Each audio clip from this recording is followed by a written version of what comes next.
waxaad maqlaysin waa muusigana waxaan ka soo saaray saxophone waxa la yiraahdo aan weligiina tumi jiro igu taqaanin codkan shidaal kuma shaqeeyo koronto lama geliyo anaa u korontaa naqaskayga iyo gacmahayga iyo furbayhayga magaciis waxaa la yiraahdaa saxophone tenor waxaan dhashay afka Faransiis haddaan kugu sheego 1960 haddaan af Soomaali ku sheegana 1962 ayaan dhashay waxaan ku dhashay gobolka Shabeellaha Hoose ee maanta loo yaqaano Koonfur Galbeed magaaladiisii beeraha wacan leh ee webigu maro degmada Qoryooley baan ku dhashay iskoolka waxaan ku soo dhigtay degmadayda Qoryooley laakiin markii dambe Xamar baan soo galay waxaan nasiibkayga aan isku daray askarnimada soo military ah waxaan nasiib u helay baamboyda military xera afzione la yiraahdo hadda ku taala Xamar ayaan nasiib waxaan yeeshay inaan baamboyda ku darsoomo oo wax ka barto markii aan wax bartayna saxophone-ka aan bartay koox la yiraahdo Hubaal ayaan ku biiray waan ka tagay waxaan u galay kooxda dhalinyarada ee la yiraahdo danan Muqdisho dhalinyarada ayaa ururka dhalinyarada iska lahaa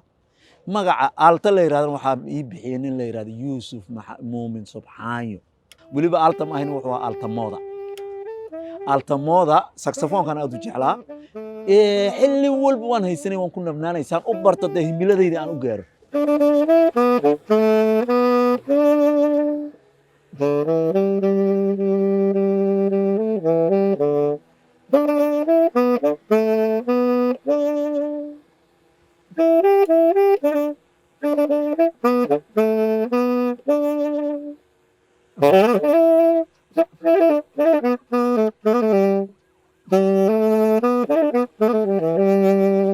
waxaan u qaxay qaxooti baan galay markii dagaalada ay dhaceen markii dagaalada dabadeed dir dhamaan imid dir dhamaan 3 bilood joogay Djibouti waxaan soo galay 22kii bishii August 1990 tareen baan ku soo galay habeenkii aan soo galay Djibouti wax la yaab leh ilaahay waayo meesha tareenka xirada la igu dejiyay dabeedna waxaan ku dhaadhacnay suuqa hadda ee Balaaslambo hadda moolka laga dhigay oo khudrad iyo adduun annana waxa igu dambeysay meelaha tiriig iyo nabad ay taalo nabad ma arkinba qaxun baan ku jiray afar cisho kadib fanaani baa ay timid waxa la yigi Umar Aadan Dugsiye iyo fanaani meel fadhido waxa lagu caawinay barnaamij Umar Macallin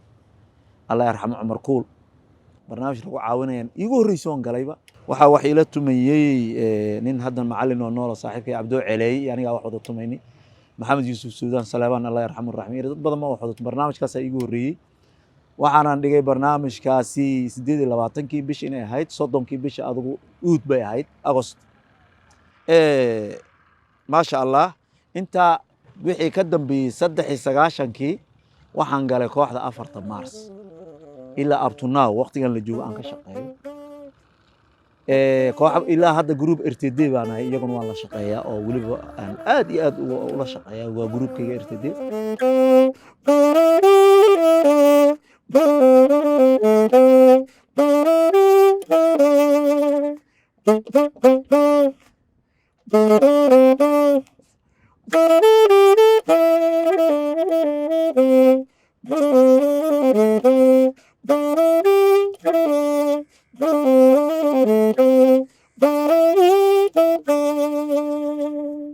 maxamed cabdi aalto keliya ma aha fanaan keliya ma aha wax buu tumaa aabbo waxaan ahay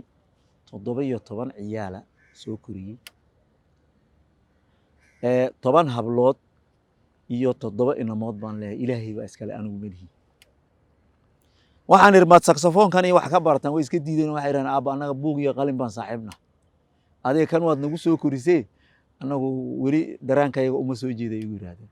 anigu waxaan jeclaystay sidaan u socday inaan horumar badan ka sameeyo inaan heeso ko inaan saxophone-kayga aan ka mira dhaliyo oo aan tuso in la dhageysan karayo waayo caalamku way ka jirtaa instrumental music wax la yiraahdo oo qofka kelidii uu iska dhageysto heeskiyood garanayso oo haddana muusiga iyo isagoo saxophone oo keligii ah haddana inaad dhegeysato. horumarkaa badan aan sameeyey waxay tahay keyboardka organ baan soo iibsaday waanta anaa heesahayga tunta anaana borogaraameysta anaaba keliday isleeyahay malahan dee waa isku filaan karaysaa haddaad ama shaqo lagaaga baahdo waana sameeyaa shaqooyin kelidiya ayaan sameeyaa ama instrumental music ha noqoto ama hees ha noqoto. hadduu sahan godoomo geeda doonaya gaajiyo haraad markay gabax noqdaan. hadduu sahan godoomo geeda doonaya gaajiyo haraad markay gabax noqdaan. armeelu sii galay hadday gowracaan. armeelu sii galay hadday gowracaan.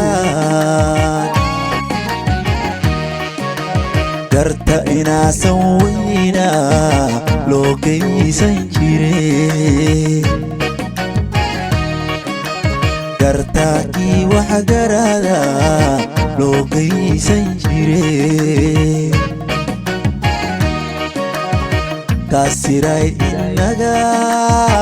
kasiray inaga yayna kala guuraya. noloshayda waan faraxsanay saan u noolahay magaalada ugu noolahay jamhuuriyadda Djibouti aan u nool fankaygan waa hawlku ku qarxayba u baahnaaba waan horumar ku gaaray fanka ilaa bilad dahabaan ku qaatay anigu madaxweynuhu siiyey alxamdulillah ma sha Allah.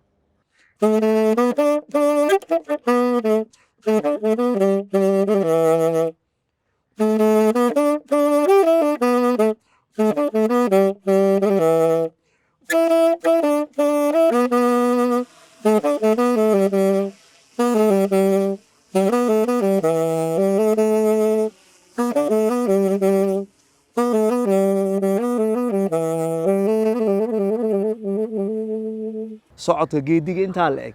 ee aan maanta magaalada Djibouti ilaa waqtiga aan ku soo gaaray waa nolol waa nabad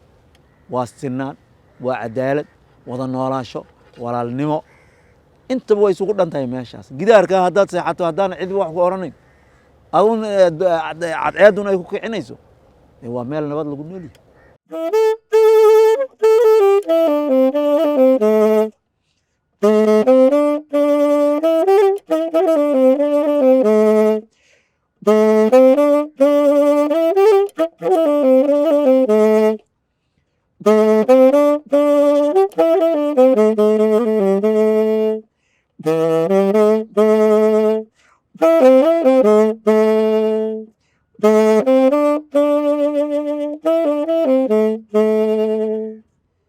Thank you.